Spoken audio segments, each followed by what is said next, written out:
Yeah, I know. I don't know you, but the science behind your thinking and the answers you give, what's happening? I have 2+ breaking pitches now that I can go to in 2 strike counts and come back 2-seam that offsets it. All right, give me the first one. What is it? I got my right to that camera right there. My baby, my 12-6 curveball, knuckle curveball.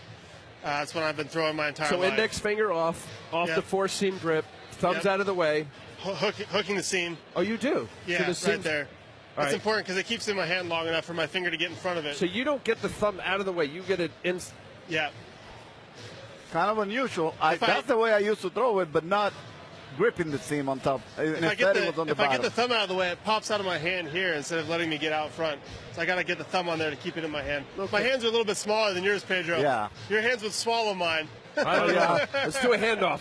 Yeah, see, I mean, look at this. Al's got small. Big hands. Whoa. Look at that. Small. No, get out the long fingers. All right, time out. So one more, because he's a big science guy, right? UCLA, he's really I like smart. This. Yeah, slider. Right, so what's the other one?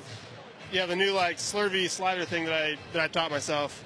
But basically just this and then tucking the thumb underneath. Right there. Yep. All right, so and you do what? That's a slider? Yeah. So what do you do to make it slide? So on this one, I get the thumb out of the way so the ball comes out of my hand a little bit earlier. So instead of my finger getting to the front of the ball like here on a curveball, it comes out more here. My fingers brush kind of the side like this. Now, did you get that on that Rapsodo up in Seattle with Kyle and the rest of the Driveline guys? Yeah, up at Driveline, Rapsodo, and Edgertronic cameras that shoots in super high frame rates. So I filmed this offseason pretty much every pitch I threw at like 2,000 frames a second and monitored. And that's how I learned, like, on the curveball, I have to have my thumb on a seam so the ball stays in my hand longer. But on the slider, I need to have it underneath so it comes out of my hands a little bit sooner.